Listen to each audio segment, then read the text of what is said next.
Abraham, Elohim, Judaism, Elohim, your uncle.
Shalom! Welcome to another exciting edition of Torah Watchman Show LLC. By none other, your humble host here, simple Jew, Karaite Jew, Rabbi ben-Emmett. God bless you. I have an interesting essay here, as I call it, maybe a little bit of lecture, about the subject of what is Lashon Hara. Well, most of you have heard, if you're Jewish, most of you have heard Lashon Hara, okay? It's a rabbinic buzzword. You will not find it anywhere in the Torah. Again, you won't find it anywhere in the Nevi'im and the prophets, sacred writing, anywhere in the Tanakh. You'll find it mentioned predominantly over and over again. And the Talmud, which is the rabbinic variant of halakha, because they thought that essentially that Jehovah forgot many finer points there, many gaps, many questionable, problematic things that they just had to elaborate more, right? Anyway, about 2,000 different scribes and sages alike combined their efforts to create the tractate as we know as a Talmud and Mishnah Torah, which is a nice work of art. It really is a not work of fiction sometimes. It's a legend and stories, but it's more about soap opera kind of things of rabbis debating rabbis and arguing all the time. Yeah. We are encouraged by rabbis not to argue, not to go negative, but that's not what you see in a Talmud. Anyway, you've heard about Tikkun Olam also, another rabbinic invention. This time, a rabbi living in a time of Lenin. Yeah, you remember the Bolshevik revolution around 1917 or so? When it was devised by this rabbi, I'm sorry I don't know his name, in that same time frame, just after World War I, it was about social justice. And Lenin was about social justice too. And Tikkun Olam's not even Hebrew, and if you say it in Israel, most people would laugh at you. It's about healing the world, okay? We don't need a separate buzzword like that to say we are responsible for healing the world because we are the stewards of creation, right? Jehovah gave us that big job to be wise stewards of his creation, of his garden, of all the animals and fair treatment of animal life and preservation of life, right? But back to Lashon Hara. It's serious business. It is very serious business. I'm not going to quote the absurdity and vulgarities I read in the Talmud, what one rabbi said about if you criticize another rabbi, you're damned to hell, essentially. And you're boiled in the most awful sewer waste products you can imagine. That's all I'm going to say about that. They actually said that. It's not my opinion, and it's not Lashon Hara for me to point out the white elephant in the room, because I'm not politically correct, if you know Rabbi ben-Emmett a little bit. Anyway, let's start with a definition of Lashon Hara. It also goes by other words, like Hanukkah has about half a dozen different pronunciations. Lashon Hara, which you have more O's there, like Ashkenazi.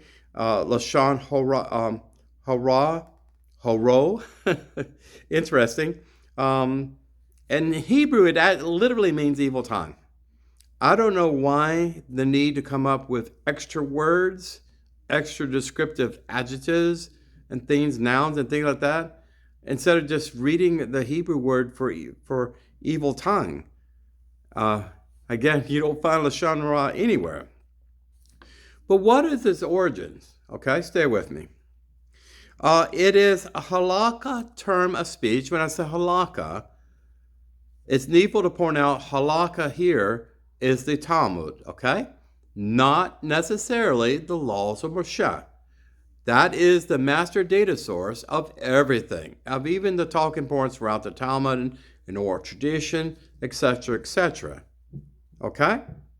So it's a term of speech about a person or persons that is negative or harmful to them, but get this, the caveat here, even though it is true. You heard me right. Lashon Hara is criticizing other people, talking bad about them. You know, no one talks about a man's mama, right? You're getting a lot of fights for that, like in my high school. But it's criticizing someone in a negative, you heard about constructive criticism. My parents did constructive criticism left and right for my brother and I, especially my brother, because he was a rascal and I was a nice, comfortable Jew. But anyway, all kidding aside, it's a figure of speech in which you are going negative, going a path of negative. No one likes negativity, especially on Shabbat. But we are to refrain from negativity, because remember, Moshe became so angry at the rambunctious people of Israel that he used the staff of the Lord and struck a rock instead of speaking to it to withdraw water. And for that incident in public, his negativity, his anger, and I guess you could call it a Lashon Hara against the people, meant he wasn't going across the River Jordan to the Promised Land. But it's very interesting here that Lashon Hara, and rabbis have command and control of those words. They're not necessarily, they're like gentle notifications of warnings and things of that nature among Jew to Jew, and something is a taboo, and you don't say anything negative about your fellow Jews, right? And even if it's true. Now, I've been taught when I was a child, if someone is obese, okay, I put it that way. You know, there are short kids, there are tall kids, there are fat kids, there are skinny kids. You know, there's children that are dwarfs the rest of their life. It's not their fault. But I was told that you do not criticize people based on their weight and based on physical characteristics and things of that nature, because it hurts their feelings, right? Even though it's true for you to state they're obese, it does not elevate their self-esteem for themselves. And of course, we are all in a Me Too world in America. We're all about self-esteem and feelings, how you feel. You know, I feel badly about that alpha I just made. So what does the teacher say? I'm not going to use red ink. I'm going to use rainbow ink. I'm going to say, well, I'm going to give you an A for effort, and next time you won't make a South score, of F, whatever. I'm giving you a few examples, but essentially Lashon Hara, the end of that person that has an evil tongue, is hurting people emotionally, damaging their financial reputation, and lowers them in the estimation of others. Okay? Now, before I go any further, what does that sound like to you? If you are a convert to Judaism, if you're a Nohide, if you're a Baal Teshuva Jew like me, and a very proud one, and you go to a shul and you introduce yourself, first thing a rabbi and others will be asking is where you come from, especially if you dress Orthodox, if you come in respectful, wearing a kippah. And of course, they want your membership dues. And if you're a family just moving to community, they want to welcome you, and that's all nice, right? But when they find out more details about you, it pretty goes south quickly there. So you actually encourage to lie to the rabbi, lie to other people, and hide your origins by others. If you are a Jew, not a rabbi, if you are just a regular Jew or someone who's transitioning to Judaism, and there's a lot of people out there that have left their polytheistic cultic faith and are coming home to Judaism. It's where they feel comfortable. It's where they feel good at night. They sleep better at night knowing they're in a synagogue instead of a church, etc. Okay? But their feelings are just equally important as any rabbi. But when rabbis find out about their origins, they have a choice. They can beget all those negative conversations, negative connotations that can put that person in ill repute. That's what a righteous mensch of a rabbi should do, a tzaddik. But other rabbis do other things, okay? They have a zakar, they have memory of that conversation, especially if you have a red beard like this. And someone says, you're about to shoot a Jew, welcome in my Orthodox synagogue, and, you're not allowed to participate in Jewish prayer. That's Lashon Hara to me. But for me to say that rabbi is wrong for saying that, that's even worse Lashon Hara from me to that rabbi. This is the definition of Lashon Hara. Remember, it's not gossiping, folks. It's pointing out negative attributes of other human beings, even if it's true. Even if you heard it from two witnesses, even if people have testified, for instance, this person has a juvenile delinquent son or daughter, and they have a problem of alcoholism, and they're underage drivers, and they take their father's car out at night and endangering everyone on the road. And you're next door neighbor, and you hear yelling and shouting at this juvenile delinquent or whatever, and you want to say something because you love the neighbor and his fellow Jewish home, right? And the Jews are just as vulnerable and just as foolish, and we make just as many mistakes and sin as anyone else, right? We sin as much as a Roman Catholic, right? Except we're truthful about it most of the time. But anyway, what do you do when you see your brother in that downward track? If you see the family struggling, do you offer your advice and recommendations for positive improvement? Or do you avoid that Lashon Hara? You hear a red alert in your head, back of your head, and you feel like, I want to say something because my son had the same problem, and my neighbor, my good friend, is going through the same issues. He's more passive than me. His son is going to jail, and he bails him out of jail, and he keeps on doing the same thing and endangering people. Now he's in drugs, and so on, etc., etc. What do you do when you see something that's wrong, and we are an individual more than an individual? We are part of a village. We're part of an external mispoko, where we're not just, our self-importance is much greater than just us in a mirror and vanity, as other people. We are only as important as the rest of the group of people that's like ourselves, that's having the same type of problems. We lift up each other together. You hear about we're only as strong as the weakest link. Let me get off my soapbox. Lashon Hara differs from the more severe prohibition of something known as hazat. Hazat, Shem Ra. Ra, it means evil. Making a bad name, okay? You're making a bad name for someone that they have not necessarily or premeditatedly earned badly, okay? I've said this before, Jews care more about their living their life wisely and truthfully and righteously than we're thinking preoccupied with what happens when we die. We have no way to quantify that and measure it. We think about our reputation, our legacy. What kind of epitaph do we want on our tombstone? What kind of legacy we want to pass on to our children's generations?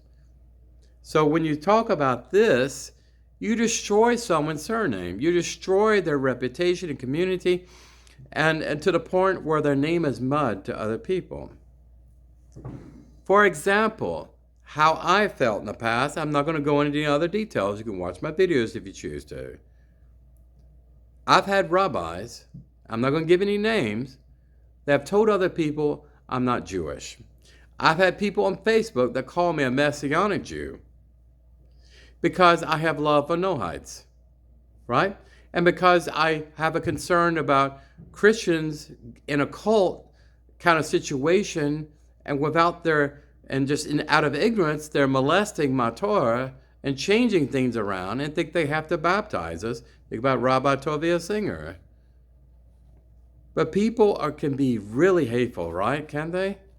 Unfortunately, I've had a few Karaite Jews out there, I'm not going to mention any names, when I first announced my intent to transition from rabbinate to Karaitism, they didn't believe it. And I don't blame them. They say, this guy's a chameleon, he's changing, he's wearing some of the dress and wardrobe of Hasidic Jews, he has his payot and things like this. Is he really a Karaite Jew or not? I don't blame him for saying that, but it still was hateful. And I warned them, I said, this is Lashon Hara. You are damaging my reputation, you're making me feel bad. And unfortunately, I've had to block people for this. Like they say, if you don't like something on TV, instead of boycotting and censoring it, just turn the channel. Okay, Lashon Hara is considered to be a very serious sin in Jewish tradition. When I say Jewish tradition, I'm talking about the Talmud again, okay? Oral tradition is only one part of Jewish tradition. Talmud is the religious aspect of Judaism, by the way. Just a note, a little footnote there. Where Messianic Judaism is actually about nationalism, is like culture, is about language, is about customs, is about what's written by our holy divine creator, those kind of things. I don't like to call it religious per se, because religion is more like a compromise or 50 Shades of Gray, and it's political. It really is. And the Talmud is very, very political. It really is. All the different spectrum of ideas and viewpoints and counterpoints and debates and assassinations of people's character. Yeah, rabbis do a very good job in assassinating each other's character, but it's forbidden and is equal to burning in hell and Gehonim if a Jew holds any rabbi accountable to the same standard of truth and protocol as they hold us to. The love does not go both ways. It certainly doesn't. Moving on, the communicator of Lashon Hara, which is also included in something known as Rakalut, violates the Torah prohibition of Lo Talak Rakil Ba'amaka, translating to thou shalt not go up and down as a talebearer among the people. That's in Vayikra, Leviticus chapter 19 and 16. Let's stop there. The interesting English word that's translated from Hebrew, I don't have the Hebrew word for that, is essentially tale-bearer. What is that? It's a gossiper. You hear about a tall tale, you hear about the boy that cried wolf, you hear about all these other Aesop fables and stories and things of this nature, people not telling the truth, people going out and spreading malicious gossip, a tall tale. In the South, when you catch a big fish or whatever, when it's only a 6-ounce minnow, and you tell people it's a 6-pound bass and all this, that's innocent, right? But a talebearer is someone who thrives on gossip, that juicy grapevine, that juicy gossip. And both men and women do that. Jewish women, men and women do that too. If they hear something, they don't necessarily that's negative, they don't plug up the ears. I don't want to hear that. No, I don't want to hear it. That's the best way to walk away from that kind of thing. But some people like juicy gossip, right? And some people talk bad about the rabbi behind his back. It's all wrong. If you want to confront someone, if you really think they've done something seriously wrong enough to make a point of it, to speak to them, to meet privately in their offices, Don't point it out in public. Don't shame and embarrass a rabbi or anyone else, your Jewish brothers or sisters. Don't do that. There's no need to embarrass someone when you know in your heart and soul that Elohim is already in the process of judging this person. There's something known as a whistleblower law I just read about in Judaism. I've never heard it phrased that way. And this is very interesting. Please bear with me. I'm going to read this to you. You know what the whistleblower law is today. Okay, all this whistleblower law started with Snowden. If you hear about the guy that worked for Booz Allen Hamilton, the IT expert, he's like a CIA analyst or whatever. Edward Snowden, I believe. He's in Russia hiding out somewhere. And we have an arrest warrant for him. He stole national security secrets and things of that nature. He was a contractor, and he claimed that he saw unethical, immoral behavior by his government. And he did not know how to address before Congress because he's a contractor. He was afraid he was going to go to jail. He was afraid he was going to lose his job. He was afraid he was going to lose his livelihood, everything, if he brought this to what he found out, evidence, to the government. So what he did, he took all the data out, went to Russia, and then uploaded it to WikiLeaks and that kind of thing, Since that happened, the federal government, Department of National Intelligence, if you're a government employee, of course, you're protected automatically with whistleblower laws, and you're encouraged to report, even if you have the perception that something is wrong and immoral, civil rights have been violated, you see fraud, waste, and abuse, and now it's for contractors to avoid another Snowden incident from ever happening again because it caused catastrophic damage to our national security. That's an example of whistleblower laws. You hear about whistleblower laws in America all the time now. You have IRS, Internal Revenue Service agent, the professionals, FBI agents are coming up to Congress and testifying about problems within their various departments of federal government. The whistleblower laws protects them, and supposedly they should go back to their previous job and position, don't have their promotion chances canceled out, and definitely don't lose their job over it just by doing their patriotic duty, freedom of speech, and saying this is wrong and we need to do something different. That's whistleblower laws. Now, rabbis have a different take on this, okay? Now, again, when something is really, really bad, I'm talking about breaking the law of your host nation, criminal activity, pornography, voyeurism, where you got a rabbi looking through a little peephole at women undressing for the mikveh, I know about an event that happened several years ago with a rabbi. But what happens, it's settled out of court a lot of times. The person who's accused of this crime pays retribution. That's what you're supposed to do in Ezekiel 18, chapter 18, 21 to 22, 23 talks about that, making retribution.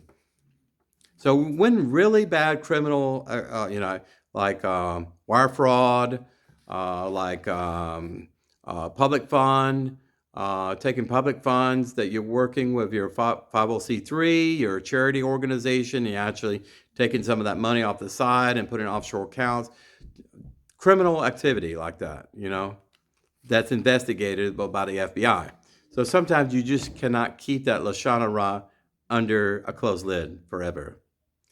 And rabbis do not want criminal activity, even among themselves, to go on without some sort of punishment or some sort of containment, because it ultimately reflects back on their righteous reputations, right?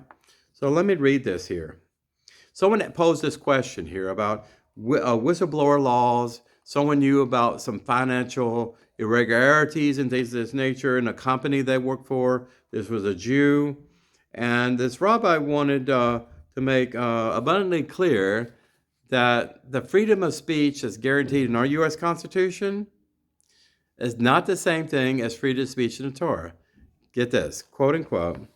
He said, nevertheless, Freedom of speech that we understand to be true in America is not found in the Torah. I'll repeat that. Freedom of speech, freedom of expression, religious expression, be able to speak your mind and things of that nature is not in the Torah. That's what the rabbi said.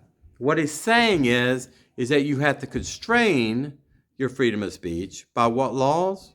But the laws of the country, the U.S. Constitution, if you're talking about America. I don't know about Germany and Spain and Poland, Australia or other countries, United Kingdom. I don't know. They don't have the same constitution that we have in our nation. But your rights are not unlimited. And of course it's not. I mean, you're not going to go out there and destroy people's reputation unless you have abundant proof and evidence that something really, really bad has happened. You could wait until the FBI is knocking on your door or has an arrest warrant or search warrant, and then you're being hauled off in cuffs, and then to your wife and family surprise. You could wait until it gets that bad. Critical mass. We don't want it to go that bad. So halakha makes a distinction, though, between the obligation to report a physical life-threatening harm and the obligation to report a financial one, okay? So a life-threatening issue for quality of life statement for a Jew is, of course, more important than financial loss, like bank fraud and things of that nature. Someone identity theft. They have title theft for mortgages and stuff. So what do you report first? Regardless, you have to go to a rabbi and seek their advice before you do anything. If you are in a situation where you can save someone from physical danger, then you are obligated to do so, even if it means incurring financial loss. Okay? There's a verse here, a sidra, you shall not stand idly by the blood of your neighbor, but you are obligated to save others from financial loss at your own expense, though it is praiseworthy. It is praiseworthy to do so. So in other words, you are to extend inexhaustibly the benefit of doubt to your fellow brother or sister when there's an issue worth admonishing them about, okay?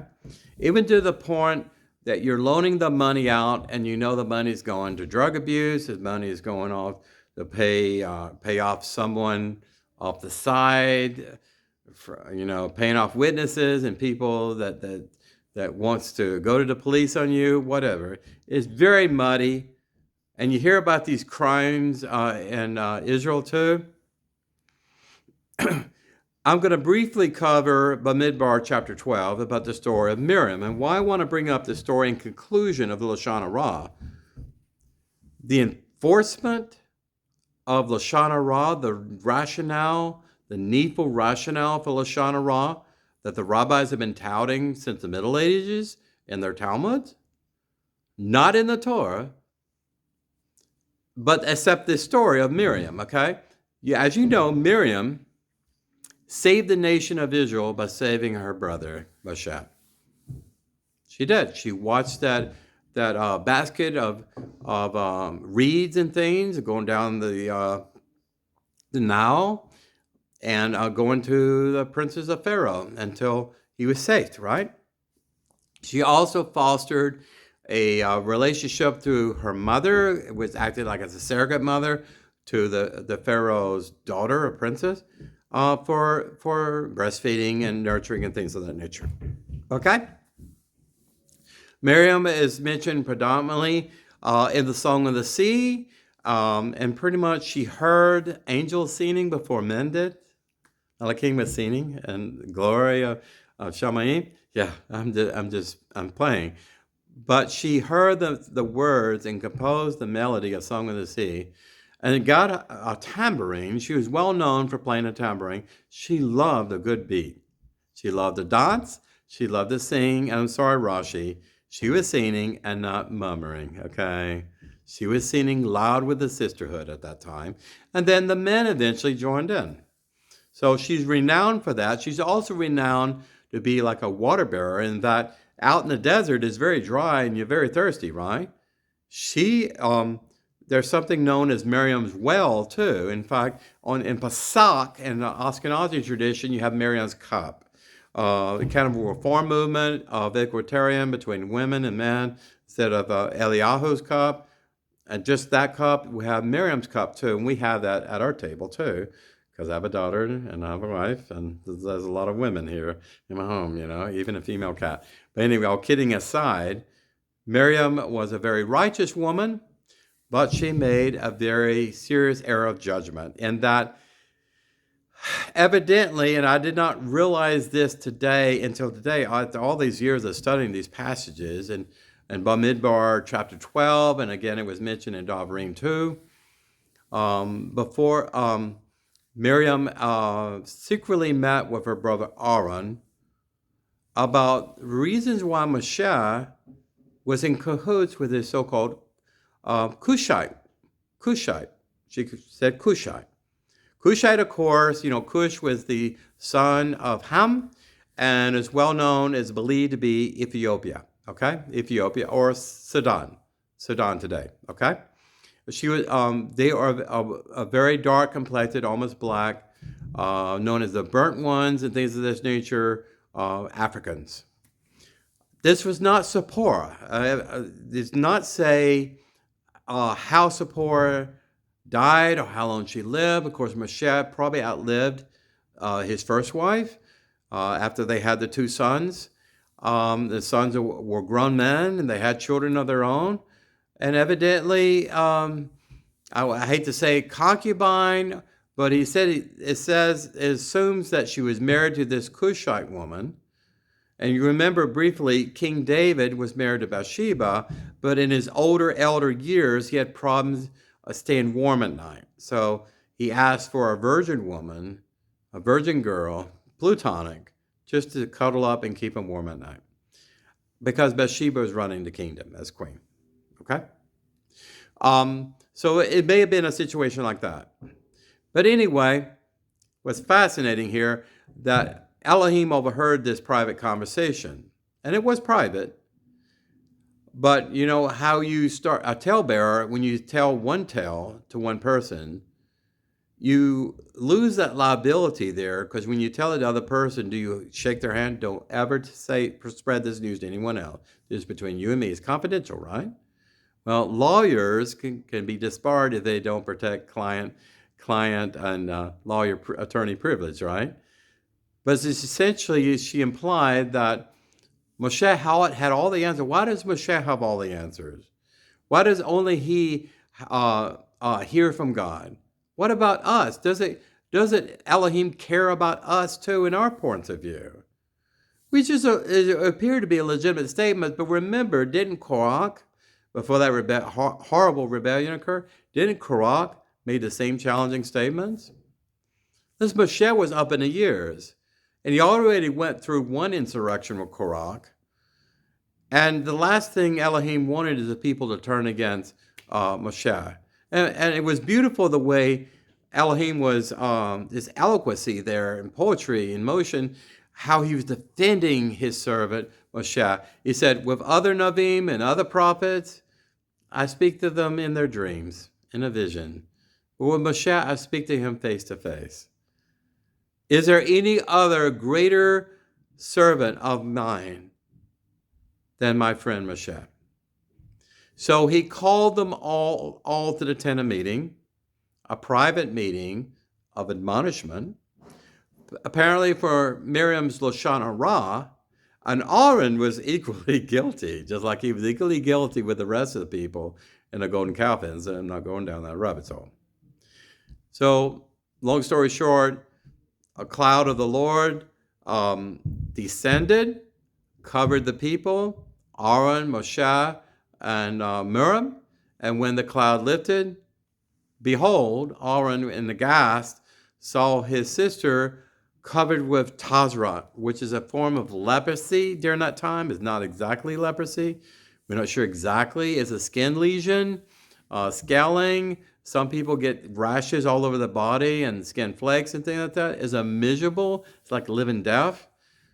And then she was immediately quarantined outside of Israel. She had to leave her home and everything else to go to a quarantine tent And Aaron begged his brother to appeal before Elohim, Jehovah, to turn around, forgive Miriam. We are sinners, and he admitted, we are sinners for what we did. We're sorry. Please excuse our foolishness. That's what they said. Foolish gossip, essentially, is what it was. And then after 7 days, and Elohim said, well, let her be in a tent for 7 days. He even used an incredible, message of truth, a simile, per se. Yeah, a simile, where, if someone spits in your face, you're embarrassed at least 7 days. So it essentially, Moshe would have not said anything in his own defense. He's just the humblest person ever lived.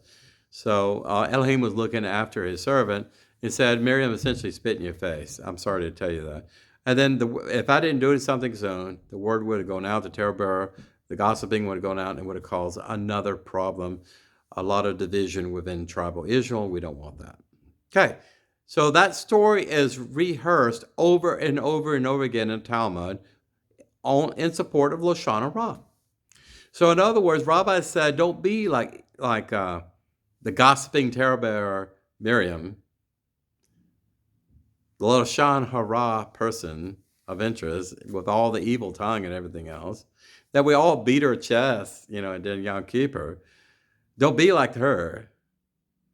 Invalidating everything good she did by one foolish mistake, the same foolish mistake Moshe made with losing his anger and striking a rock instead of speaking to it.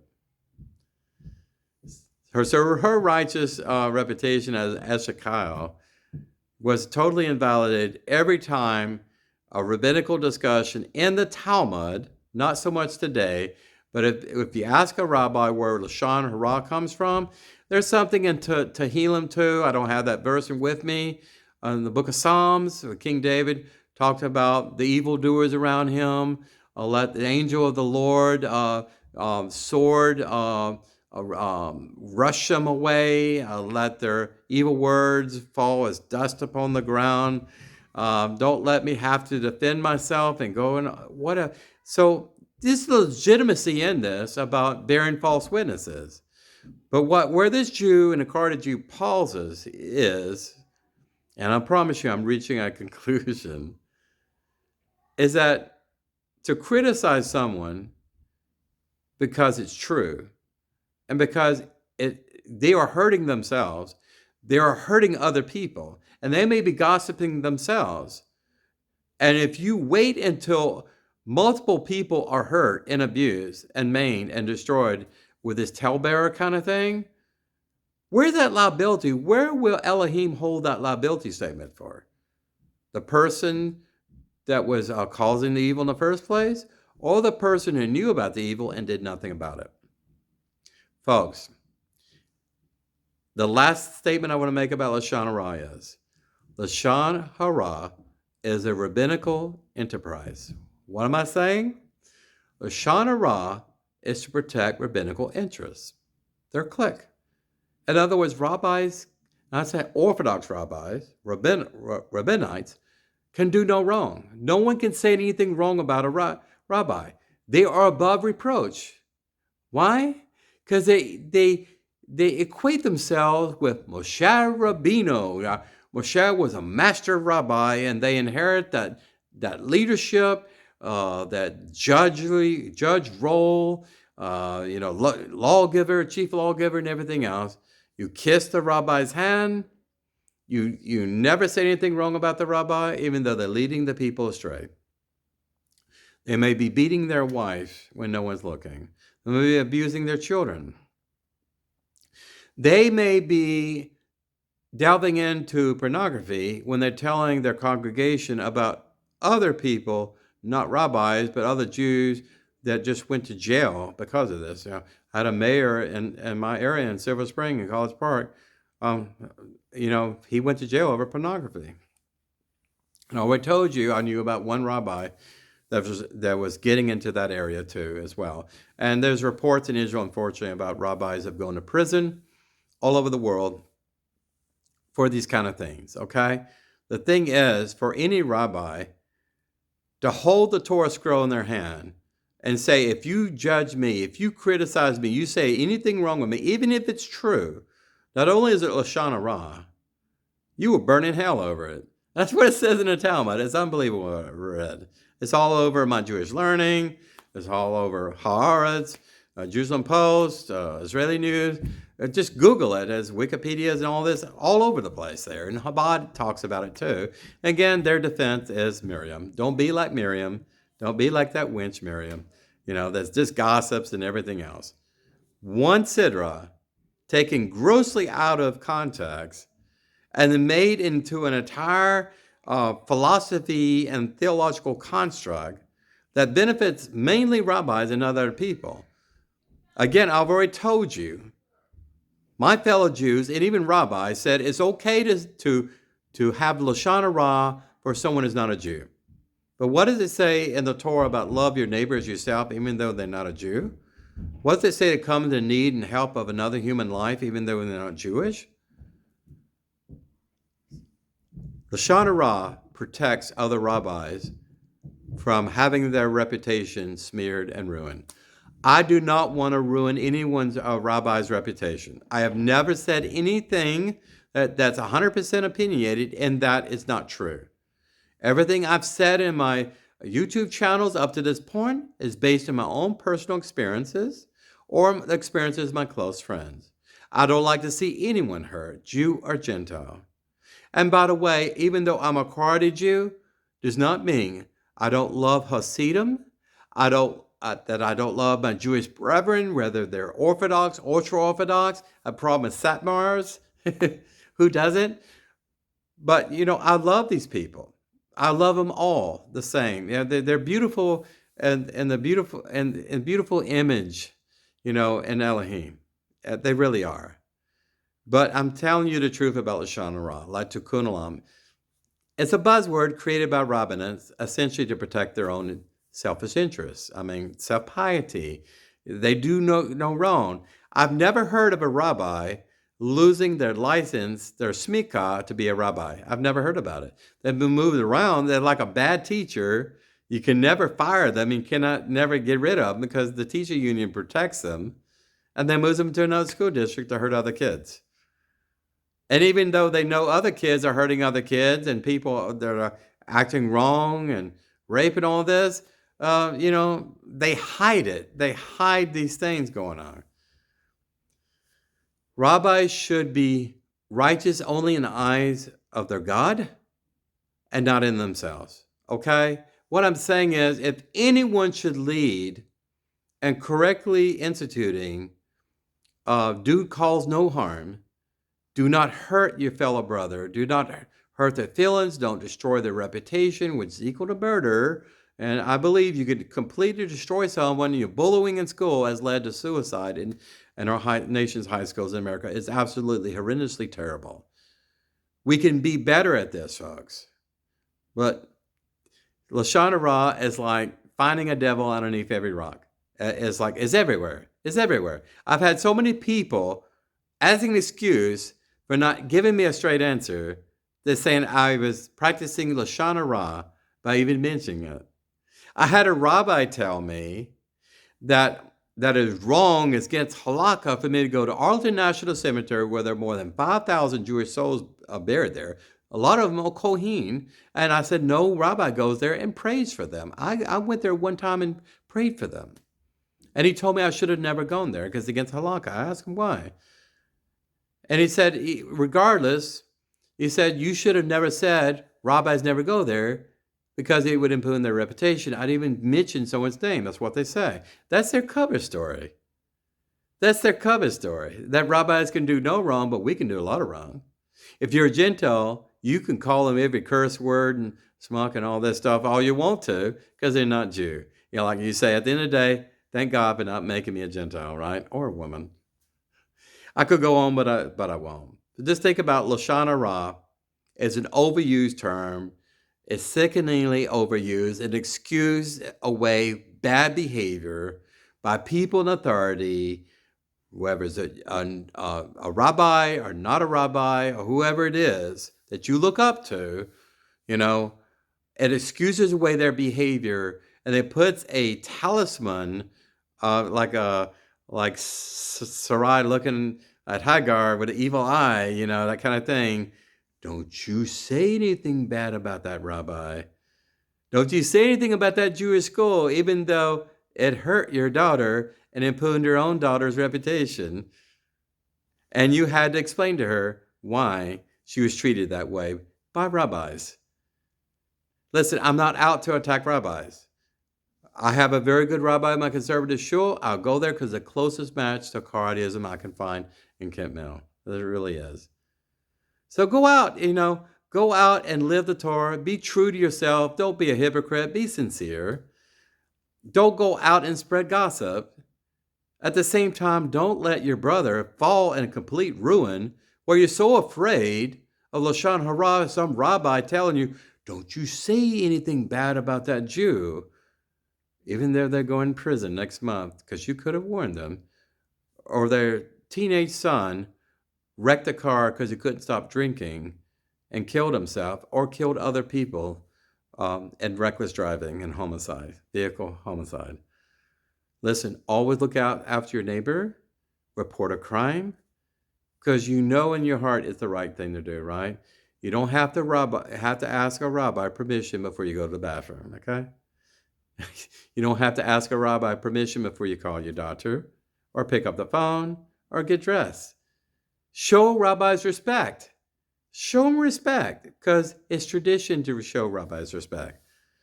But it's Torah halakha to hold everyone accountable, to admonish people through two witnesses. I just read to you about whistleblower law. How can that be true?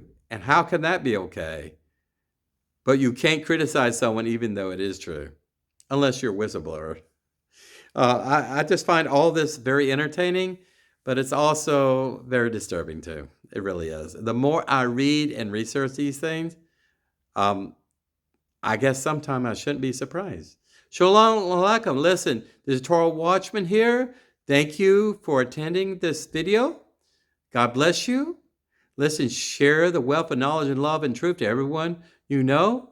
Please click like and subscribe, and you'll see this handsome red-haired Jew before you know it. Take care of yourself. Goodbye.